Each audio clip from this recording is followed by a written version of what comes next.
on the interwebs. I'm Rachael Blaske. And I'm Julie Ahern. And today's topic is mass market B2B. And Julie and I, veterans of the board game industry, will chat with Maggie Taylor Clayton over a good cup of coffee and discuss this topic that we feel is an important part of running a board game publishing company. And all the while discussing your comments and questions in the live chat because you're invited.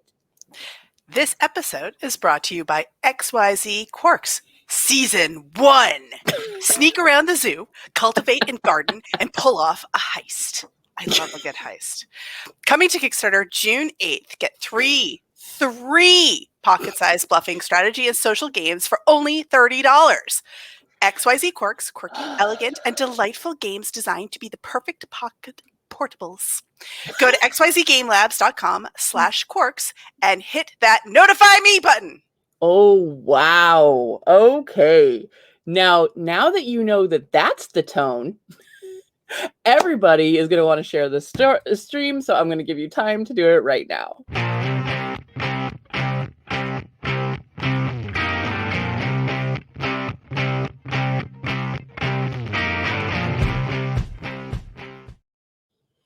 Oh my goodness. Good morning. Adam saying that was intense. Yeah, hey. All right. So we've got amazing news today. Like good stuff that you really need to know. Yeah, good. Good being informative. Correct. Let's go with that. It's bad news. But you need to know it. That's all editorial. We have news and it's a lot of information. So, first of all, there are more shipping woes. So if you're a publisher and you're tuning in, you should, if your manufacturer hasn't let you know, be aware. There are some things, some more slowdowns in the process. So in the Yantian port has been suspended for several days. There was, which is more impact on freight than just the storage container and price hikes because of it problems. And that's because there were some reported issues where there were more cases of COVID. So they've shut down the port to make sure that everybody is screened, and then we'll be opening it back up slowly. And Yantian is stuff for Shenzhen, right? Yeah, well, yeah, it's a major port. So just you might want to check to see where your freight shipping is shipping out of. The link for that information, there's a link in our box, our description box below. Thank you. That. And then also there's because of the summer heat. This is something that does happen. It happens in the United States. It happens plenty of places. There are rolling blackouts because of the higher demand on electricity thanks to air conditioning. And because of it, there are some forced shutdowns at different manufacturers. So Rachel's going to put up a handy dandy little picture of a map showing you where. Yes. And we have that also in if you go to our links and we have our I put in there something like Chinese closures link. Right. So our helpful educational tools know that this is obviously because of the high heat right now. So this is not a permanent thing, but right now there are manufacturers who are going down to a 3 or 4 day work week so that they can turn off the power for a day, which means manufacturing has slowed down. I like the little arrow that shows you that the Shanghai is safe. So if you're manufacturing there, you're good. But you can see the regions where, especially down in the Shenzhen area, Hong Kong, that could affect your manufacturing dates getting pushed back. So, and I've heard people are saying a 45-day print is now getting pushed to like a 60-day print, things like that. Mm-hmm. But in addition to that, meanwhile, back to conventions. The rest of the news, convention updates. This week, as a reminder, Gen Con housing open to the general public. So if you were going and you are a publisher, get your hotel rooms in. And I know that that's tricky. I've been dealing with it myself because you don't always know everybody that's coming.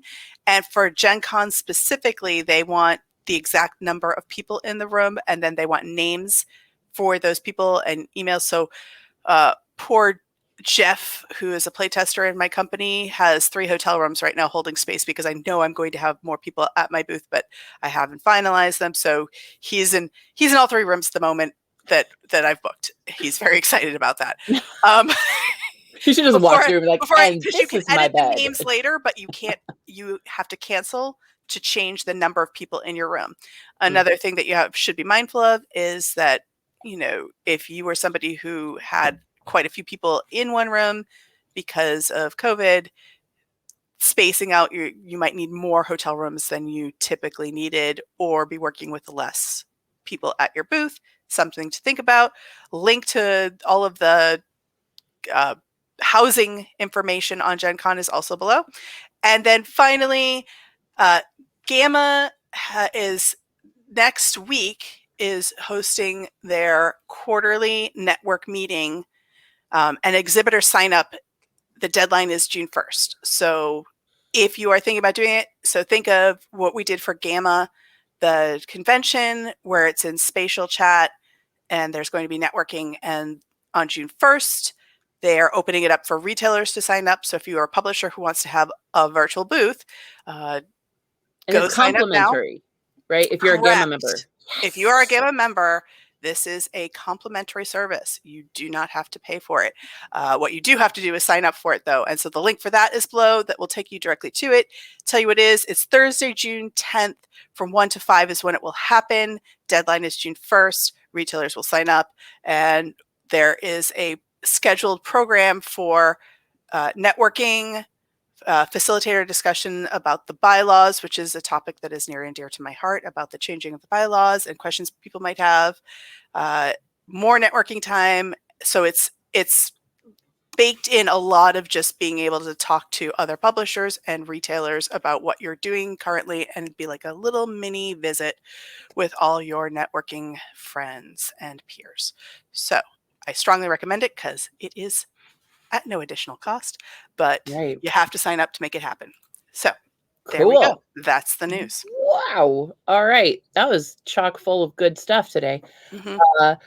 I am going to remind you that you can click the 3 dots in the upper right-hand corner. It's going to give you a lot of options, but no longer the option to be notified every time we go live, because now there's this fancy little bell, and you click that, and then you know when we're live. You're getting YouTube with it. I know, right? They're so hip. So go ahead and ring that bell. That's ring what the kids bell, are saying, people. right? Yes, exactly. Right. I'm sure I could ask my kids. They'll tell me what to do, right? Cool. We will also have the link to our YouTube account in the description box below, so you can subscribe and find our archive shows after streaming. Oh, are you excited, Julie? I am excited. It's gonna be great. Yeah, today it took about 30 seconds of talking to Maggie the first time I met her to realize she was a kindred spirit. And I don't there's no one moment, usually I like to pick, there was this great moment where this thing happened. But honestly, there are so many times at a convention that we've been sitting around a table or standing around waiting for the halls to open, where group of publishers and retailers or industry professionals are sitting around talking, and she says the thought that's in my head all the time. So from PAX East to Essen, she is one of the faces that I constantly look for in a sea of people. Her straightforward approach and ability to make things happen is phenomenal. So ladies and gentlemen, and everybody out on the interwebs, please welcome Maggie. Maggie. Let's see. Add. No. Hey. Hello, everybody. That was so nice. Thank you, Julie. Yeah. Good morning. That's great. I love that Julie and I have both the ability to take away and do things in the back behind the scenes now, and so we always do it at the same time now. So I love it. Introduce yourself and tell us what you do in the industry. Well, hi, I'm Maggie Clayton. I'm the Sales and Marketing Director for Greater Than Games. In that job, I do all the sales and marketing for Greater Than Games and head up those teams, as well as product development and consolidation, because we have a side branch called GTG Operations, where we do consolidation, operations, and logistics for several publishers in the industry. You might have read Stonemaier's article that came out yesterday that talked about that specifically. They gave us a lot of praise. They were one of our first consolidation partners, and we've been working with them for a very long time now. Nice. Yeah. So then, how much of your work is dealing with each aspect? So you've got the distribution piece of it, you've got and logistics, you've got mass market, you've got direct sales, you've got consolidation. And can you give us there's a lot. So maybe go through lightly each one, what you're doing, or maybe the pros and cons of dealing with each one in your mind. So I spend about 50% of my time on, I spend most of my time on sales and consolidation, and then about 25 to 30% on marketing and product development. So the part of my jobs that are there's pros to everything that I do. The best pros are for product development, that I, as a salesperson, have hands on the product. So I see it through from somebody pitches us a game to we make this game. I'm at every stage of that process. So I really have a good understanding of the products that we're making, how they're made, where they're made, what we're trying to do with them, what the goal of the designer was, what the goal of our team was, who we're trying to target with them. There's a lot of times where I see in businesses that the salesperson doesn't have the best understanding of the product that they're actually selling, if they can't be as involved in the process of creating it. And so that's a real big pro to me about product development. I also have an amazing team, so that's why I'm not as involved there, where I can, I have a lot of people who do that work for me, and I touch base with them as we go through the process. And then for sales and marketing, I'm way more hands-on on sales. I'm the person that talks to all of our distribution partners for the most part. And I'm the person that sends out all of our solicitations still and things like that. I have a team of 2 people on the sales side and 1 person on the marketing side to help me there. I'm really excited I love everyone on my teams, but I just hired this person to help me with social media. And I'm so excited because I started as our social media manager. And so I basically finally hired my replacement 3 years later. So, and she's doing an amazing job. Everyone on my team does an amazing job, but that's kind of a weird plus to COVID for us, was that it made us get more organized. And so it made us see, okay, who's actually doing this job, not and how many people are touching it? Why are so many people touching it? Why are nobody touching it? Things like that. So it's gotten us a lot better at that. So again, pros to, I don't know. Sorry, I talked about so many things now. No, but thinking about that, it sounds like the pro of being overseeing so many things is that there's a cohesiveness to the communication, but the con is that, like you said, how many hands are touching each thing and making sure that while having a person to be the glue to hold everything together seems like a great idea. Having everybody be the glue makes it very muddy about whose job it is to do what and when. Yeah. And then there's some stepping on toes type of thing. Yes. So we try to, that's the thing that COVID specifically made us be more aware of is this efficient?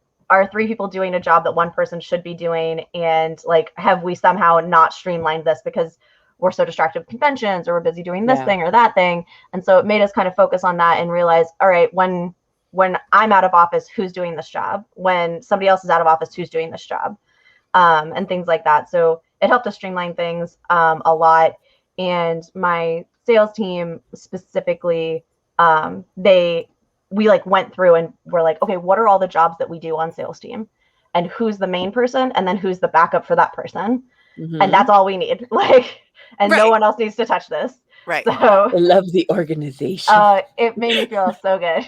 And it is great because having the redundancy is important in the sense that, like you said, if somebody's out, if somebody has to be able to pick up the slack.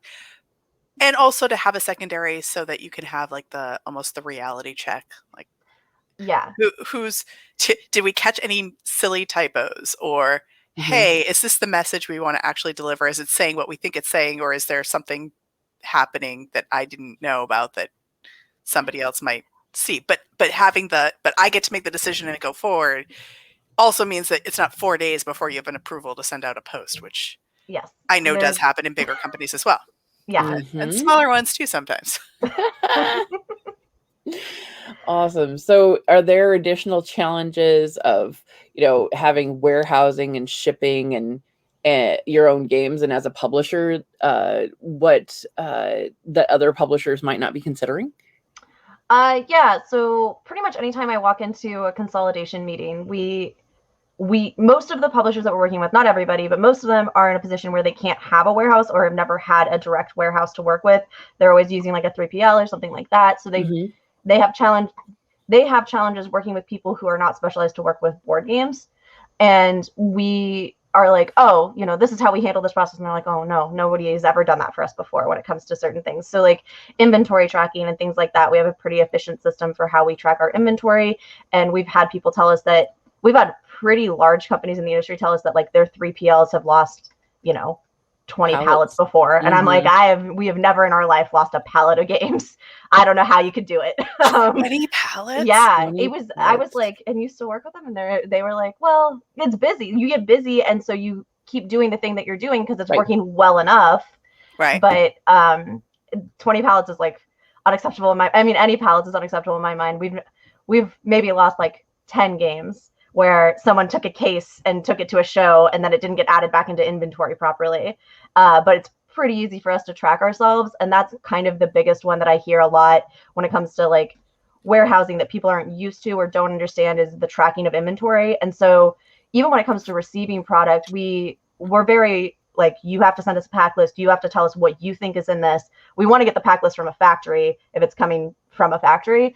But either way, we need somebody to tell us, like, we think that there's, 3,500 games in this container. Because when we say that there is 3,500 games, we don't want somebody to say, oh, but we thought we sent you 3,600. Because, like, we can only receive against what we know. Yep. And that is some places that I see people not knowing that that's super important, because who are you going to go to if you think you lost 100 games and it came into my warehouse? Are you going to go to me? Should you be talking to the shipper? Should you be talking to the factory? Who lost this product? Yes. So, and thinking about this, because we've been away from conventions, but conventions are going to start happening. So being mindful of that when Gen Con starts and Origins and going to Essen and you're shipping your product away, are you there in person? Are you actually counting when you sell stuff, especially on the Sunday when you're like, everything's on sale, must go? Did you do a product count at the beginning and a product count at the end? And yes, you probably want it for your own personal accounting if you did sales, if you didn't, and that's fine if you want to, as a small business, be flexible with that. But if you're working with somebody else and they're supposed to be receiving an amount and you're not properly counting it, that's going to mess you up. That's giving future you a really hard time. You're being very mean to future you, and they're going to be really mad at past you. Only they might try to be mad at Maggie instead, and that's not fair because it's really past you that was the jerk. Yeah. And when we work with consolidation partners on going to conventions or receiving new product in or anything like that, sometimes it'll be somebody who has worked with multiple warehouses and we have to get all of their product to our warehouse. We try to be really efficient in the way that we ask for numbers, and we try to tell them, like, the reason we're asking for this is because of this reason. So if you don't have it, that's okay. But if we have discrepancies, like, there's nothing that we can do about it. We're going to have to contact the convention center. We're going to have to contact this other person. The other thing that people aren't aware of is insuring product. If you use it, like, that's the thing. I've had multiple people be like, you insure your product? I'm like, you should. If you run a business, please do that. Insure your product. Even if you're going to a consolidator, we went through that conversation a couple weeks ago. Yeah, during logistics. Nice. During logistics, where we talked about the pros and cons of when to insure your product and when not to insure your product, and during transition times is the best cost to get your money back. But also factoring in how popular is the game. I love Zpocalypse. It's my baby. It was my first game. However, I am aware of its greater impact in the game world. And if a pallet, there isn't even a pallet that we would ship. But like if several cases at a convention got lost, I'm the one that's going to be really upset, and the greater of humanity is going to be like, okay, I get it. So do I want to insure those cases, or do I want to be like, that's an acceptable loss, move on? Mm-hmm. Yeah. But insuring is always possible. It's the how much is the game worth? How much are you spending on insurance? What's the cost benefit analysis? Right. Yep. Kind of a thing. And similar to most, like if you rented an apartment, most people ask you to get renter's insurance or something like that. Right. That's kind of how it is with consolidation. In our contract, we suggest, like we heavily imply that you should have insurance. It's up to you what you do with that, and we can like kind of point you in some directions. But that's really helpful. Product in our warehouse, so like you should, that's your thing, that you own that product, we don't own that product, right? But even giving the advice of where to go to get it insured is something that some people are starting with. Well, who underwrites that? Yeah. Like what is a company I can go to? You at least, working with a bigger company that has that experience, you could be like, oh well, yeah, here are some names, talk to them. Yeah, it's an important thing that we try to do. Anything that so even with our fulfillment, like we do a fulfillment side of things. Usually it's for U.S. fulfillment, U.S. and Canada. We can do international, but you're shipping it from the U.S. abroad, so there's costs. There's costs involved in that. So, costs right now. Yeah, exactly. Right now it's specifically very bad, but we have a few people that we can be like, okay, we haven't worked with them, or we have worked with them, we liked working with them. We have a list of people that we can say, these are other people that do the same thing that we do. And same thing with consolidation. These are people that do what we do, because we're not always the best option. We try to be the best option, but that's not necessarily true. And you should know what your options are before you make business decisions. So, right. What? Nice. Yeah, I tell everyone who works with us that just because, or who even like interviews with us, if you will, who like sits down and has a conversation with us, that like, we are here to share resources. You don't necessarily have to work with us for us to share resources with you. Ask questions. If we can't answer it, we'll tell you. Right. Or like if we're either not allowed to answer it because liabilities, or if we just don't have that information, we'll let you know that. But we want to be able to share resources in the industry, because that's how we get the industry to grow more. Like, right. It's all about pushing each other forward. And that's a perfect segue, because communication, which is so important. Do you have specific tools and best practices that you like using when you're talking to your partners? This is very interesting. This week I started having a conversation with my warehouse, and we basically said we need to kind of overhaul some of our processes, because there's some things we haven't gone to a convention in a year. Was our convention were our processes for getting our clients to conventions the most efficient previously? Do we need to look at this again? So we're actually going through and kind of reevaluating some of our processes, starting with Kickstarter fulfillment. We just settled on a way that we want to get information from a client, either a potential client or a current client, so that we can quote them as accurately as possible on Kickstarter fulfillment. But most of my best practices involve notes. I just take an insane amount of notes, and then I send those notes to the other person to say, hey, this is what I took away from the meeting, just making sure that we're on the same page, because that's the best way for me to be like, did I write a thing down wrong? Did I misunderstand your needs? Reflective listening. Yeah. Oh my God. And it's something that like my team does also. Stonemeyer specifically can attest to this. We work with them, and we have weekly meetings where I sit down, we go through our notes from last week, we talk about our notes from this week, and then I send them all to them, and they say, cool, and we move forward, because that's the best way for us to know, like, yes, these are the concerns, and yes, we're addressing them, if there are any, or everything's running smoothly, and like, dope, that's great. Right. So we try to do that as much as possible. That's probably my biggest thing for communication, is that running it by the other party to make sure that you're actually doing what you think you're doing. Yes. Yeah. And Perfect. Also, as much as possible, we make our clients make decisions in writing, so that we can say, okay, cool, we understand that like this process didn't work for you, and like we'll work on how we can do it better, but we had a conversation, you okayed this. Like, if something didn't go wrong, that doesn't happen a lot, where somebody's telling us, hey, this is horrible, what happened? But if it does, I want someone to know, like, you okayed it, we talked about it, it didn't work, let's figure out what we can do better, not just be upset that they think something bad happened to them. you know, which like probably something did, but that way we have a way to move forward. So Daniel had a question. He said, let's say the Stonemaier size business. Why should I use a consolidator versus renting my own warehouse space and use the distribution retail relationship established? So in this situation, it kind of depends on what you want to do as a company, like where you want to invest your money and what you want to spend your time doing. Definitely a Stonemaier size business warrants a warehouse. Like they could have, like our previous warehouse, the reason we grew was to accommodate a bunch of other people, but also like Stonemaier is a really big client and we need to make sure that we have enough space for them. And so like they can warrant their own warehouse space. They're not interested in doing that. And that's just a business decision that's true of them. Mm-hmm. There are a lot of people who like, there are 3 full-time people that work for Stonemaier Games. And that's what they like to do. That is what Jamie is comfortable with. And that's where he wants his business to be right now. That might not always be true.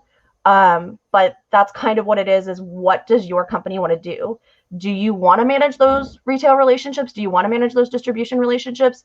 Do you want to be a person that does logistics and operations? Or do you want somebody who's already doing that very efficiently to do it for you until you grow and decide that you want to? It's kind of the pros and cons of like, where do you want to expand your business? Jamie can release a lot of new games. All right. Tell me this. How many of you have been on a panel or been to a panel with, do you want to publish your own game type of topic or how to publish your own game? Yes. And it's all designers and being a person on that panel and having listened to the conversation is always, don't do it unless you want to get into publishing. Don't publish your own game. Find somebody, here's how to pitch your game to other publishers.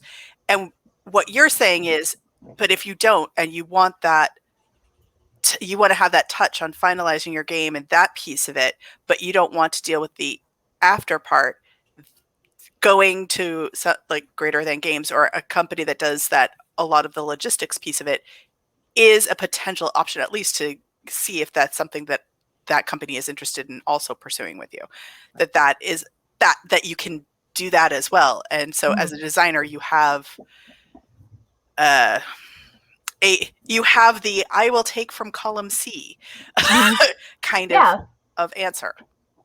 Yeah, that's definitely, I think, where it's at. And time is valuable and limited resources. Yes, Mike just said that. And that's a big part of it is Greater Than Games is a 20+ person company at this point. Do you want to do that? It limits you in other places. We don't put out as many new releases as Stonemaier. I can say that confidently. I'm the person that works on that. Hopefully my bosses don't get mad that I said that, but we don't, and it's because our resources are used in different places. So we could probably, were we to not do consolidation, not do logistics, and have just our publishing side, no warehousing, we could probably put out more games, but that's not what we wanted to do, just like it's not what Stonemaier wanted to do, to have their own warehouse. Right. You're diversifying your revenue stream, so it works for you. So why would you change? Yeah, exactly. Awesome. Well, what do you think is a missed opportunity for most publishers out there? Oh man, that's tough. I think it depends on what area we're talking about. Mostly missed opportunities that I see are maybe not doing all of the research that you could to see where you're spending too much money or not investing your time wisely. So let's say you work with a consolidator and that consolidator doesn't deliver on distribution relationships the way that they ought to. You're still paying that person. Is that worth your time and effort to pay that person and then also have to manage those relationships? That's a missed opportunity if you don't do the research to find somebody who can accommodate your business, because that's the other thing is like not everybody operates the same. It's the same thing with it's the same thing with factories. Like people get used to using the same factory, people get comfortable with what they're doing, and sometimes like you should shop around. That's where you're gonna find, oh, somebody can do this thing cheaper, oh, somebody can do this thing better, oh, this person really gets our vibe and like is more comfortable for us in whatever regard. It's that companies often get too busy to search, to like look around to see what other options are out there. And so you end up in a relationship that, whether it's with a factory, with a consolidator, with a distributor, whoever, and it's not really working for you, but you don't have time to find something else. And it's really worth taking the time to see what else is out there. Right. Because if you're doing you're all doing all these different things, but you don't have the time to do the cost benefit analysis to see if it's worth it to do what you're doing, then it's kind of, I like the Maggie hype in the chat. Thank you, Kathleen. Yes. Yay. That's awesome. Well, cool. Is there any other areas of the missed opportunity that you were thinking about, Julie? I wasn't sure where you were going with. No, so it's so open-ended because I know there's so many different aspects. So I kind of left it open-ended, which maybe didn't help. Missed opportunities for, so you're talking about like working with partnerships and doing research, which, by the way, is Rachel's refrain on the show. So I feel like, talk to your partners, get information, do your research before you make a decision. Yep. Saving you time in the long run is it's a song we sing often here on You're Excited. Research. But also, I guess, in general, so if you're a small publisher or a big publisher and you're making a game and you're churning out the things and you're doing this stuff, have you noticed things that something like simple things that people are constantly like, what if they had just done that type of moments? And I don't have anything more specific and I think that's the hard part. It's why I tried to give you the question in advance so that you could think about it. Cause usually it's one of those, when you see it, you're like that, but sometimes not. Sometimes I see it with so I've been more involved in our, product development, like I said, right? So most of that is on the game development side, like getting a game ready to be a game. But some of it is also like looking at an insert. And we just got a new creative director. His name's Daryl Lauder. He's been around in the industry for a really long time, doing graphic design, working with different companies. But intuitive box design and insert design is something that I feel sometimes gets overlooked. And so then, you give everybody everything that they need to play the game, but do you give it to them in a way that after they're done playing, it's very easy to figure out where the hell I'm supposed to put my cards, where I'm supposed to put these tokens? And working with him and also working with Jennifer Clausen, our creative director prior to Daryl, seeing them work through that process is something that I'm like, I never thought about that. I make a game or work on a game with people, and then I say, here you go. And now looking at that, I'm like, yeah, intuitive design really does make a difference on whether or not somebody wants to play this game again or wants to pick up this game. So even when it comes lowering to the barrier to entry to playing any game, yes, is a huge thing. That's absolutely right. So if you're making a game that's super complex and crunchy, and you're like, well, but that's who I'm making it for, they'll get it. We're looking at several games that I've recently looked at that I was like, this is a game that will stay on my shelf because I pick it up and then I think about how much it takes to set it up. Even once I start playing it, if I enjoy it, and I'm like, and I put it back on the shelf. So yeah, that's, somebody who likes crunchy games also has a lot of games. So they're making choices between this complex game and this complex game. And often the answer is going to be, how fast does it take to set up and put away? If I have to spend an hour setting it up, I am going to lose. I'm not a focused person. I can't do that. Yeah. Our chat blew up during this piece of conversation. So just going through and doing a couple of the comments really quick. So we have she's gone. Oh. We haven't. Yes, we've lost Maggie. Alexander said novel. A bit of an answer from Stonemeyer. We did hit a size last year where we moved sales from Greater Than Games managing it to in-house.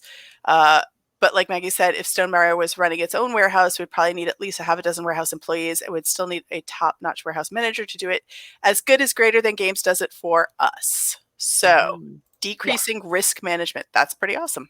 I love Alex. Alex used to work for Greater Than Games and then moved on to be the sales director over at Stonemeyer. So he actually used to be one of my direct reports. He's like one of my favorite people. So it's great. It's really great to see people that you've worked with succeed and like really take on their own thing. So nice. And then Michael was asking, maybe not your direct area of expertise, but any thoughts on whether ocean freight will finally come back to Earth by the end of the year, and should a publisher consider delaying the freight in the hopes that the prices will drop?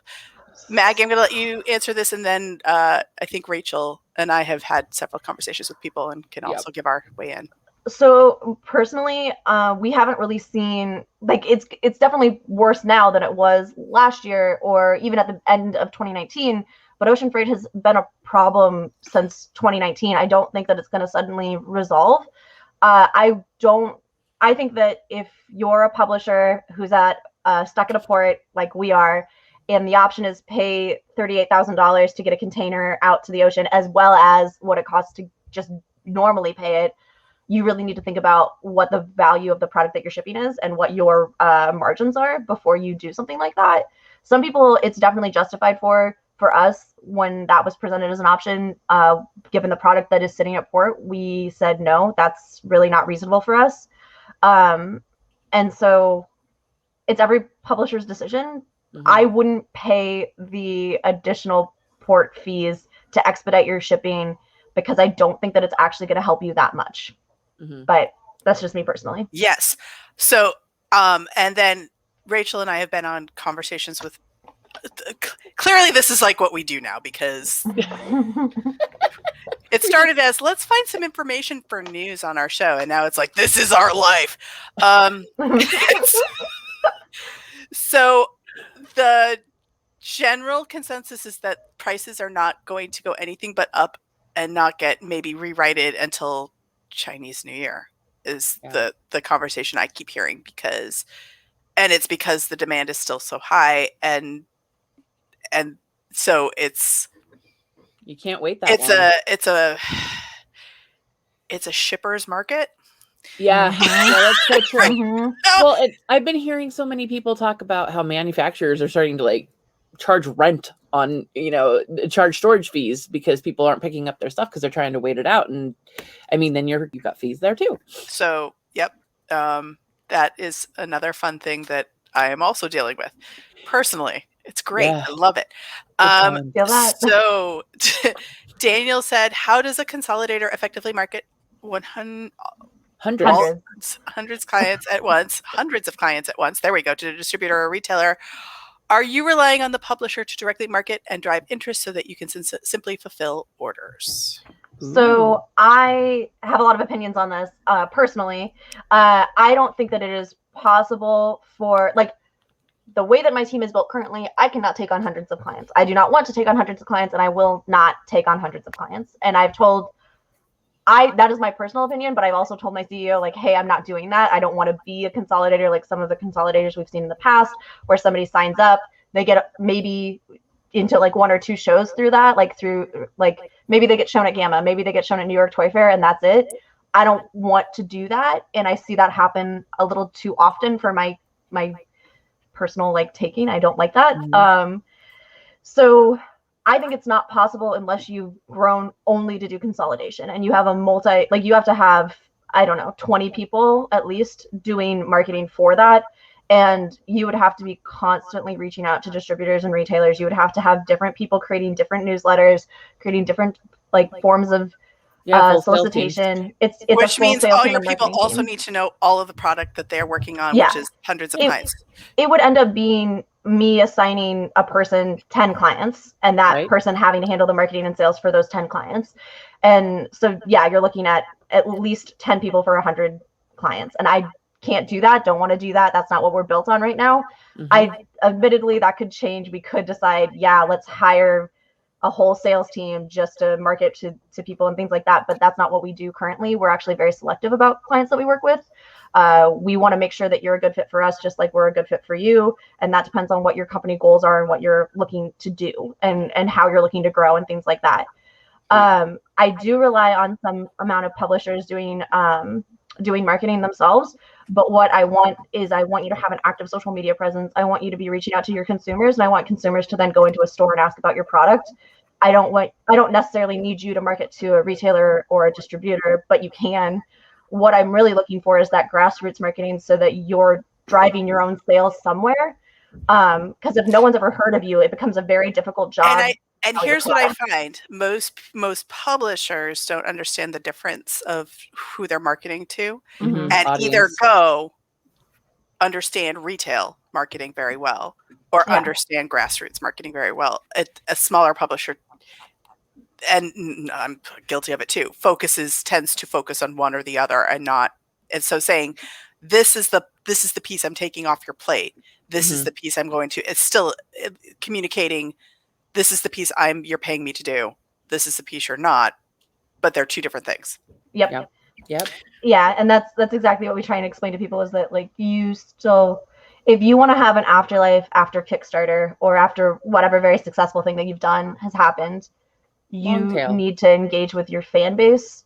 And if you're not doing that, then we can't gauge the demand of your product because I don't know how many people will buy it after Kickstarter if you don't talk to those people. Well, that kind of leads into James's question. How do you answer the question of how many units you think will sell? How many units should I ship to you? Which is always the question of a first time publisher trying to figure out their plans. First time, third time, 53rd time. It's hard. So what I usually tell people is we look at your Kickstarter number and then we say probably about half, maybe more, will definitely buy it in distribution. And so I don't want to enter distribution with less than 300 units of a product. I want more than that most of the time. I want at least like 1,000 to go into distribution. But sometimes for smaller publishers, that's a big ask. They're very nervous about sending product. This is their baby. Who are they trusting with 1,000 units of their baby? And I get that. So I say at least 300 to start, because that could be one order. That could be 2 orders. That could be 10 orders. Usually it's more like 1 to 2 orders for us, but it varies. Definitely depends on what size game, like depends on your product a lot. If you are asking me how much to send me of a $20 game, I just saw Alex's comment. If you're asking me how much to send me of a $20 game, it's going to be a lot different than how much to send me of a $100 game, because those sell at a different rate. There's just different numbers to consider, but there is a formula to it. And a lot of it has to do with how well did it do wherever you were selling it first. And if you've never sold it first, what pre-order numbers can we get into? Like if we're talking to distributors in advance, how much commitment can we get from people before we're shipping stuff? Right. And then let's like double that. So that makes sense. Yeah. I mean, that's good round numbers. So, oh my gosh, this is so good. It is, but we're hitting the edge. So oh my gosh. Okay. So if you want to talk to Maggie more. Yes. Step 1. Maggie, what if anybody wants to further this conversation, and I feel like there are people out there who really do at this point, if they didn't before, what is their first step to reaching out to Greater Than Games?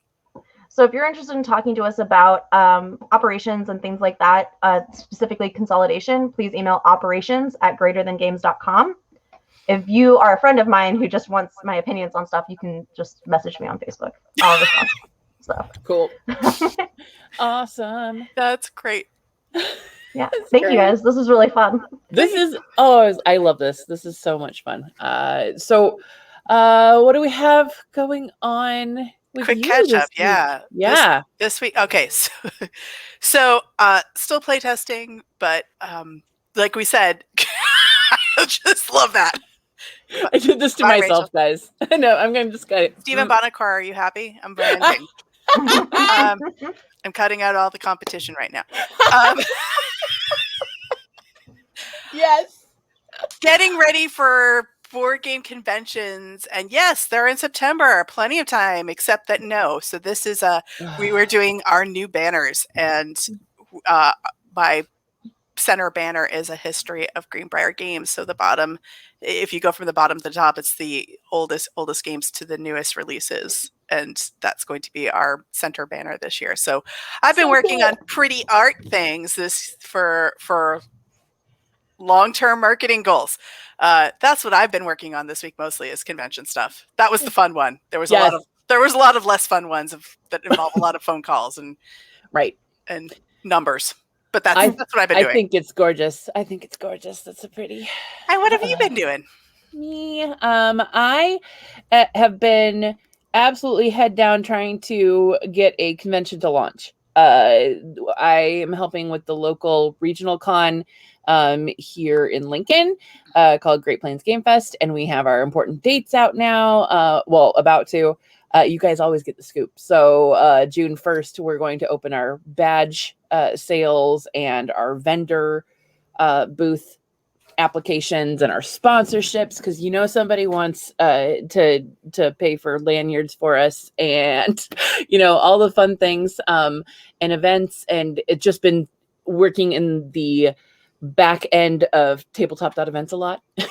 And then it kind of makes me sad to see the graphic with like the big no on Let's Talk Tabletop, because it's one of my favorite parts of the week. I've been having so much fun on Clubhouse, and I know there's a lot of people on here that go to that room and then debrief, but no talking for you this week. No talking. I don't want to talk, guys. No. I'm gonna go on vacation with my kids. She does want to talk. It's killing her to go on vacation. Oh, it really is. Like I came up this morning and I said, Julie, I did the thing where I'm gonna disappoint people, and I'm gonna say no, I shouldn't do this because I really need to pack the car. And so she's like, I'm so proud of you. So I went ahead and canceled Let's Talk Tabletop for today. And but I'll be back next week because it is my Friday noon date, just recurring. So nice. Awesome.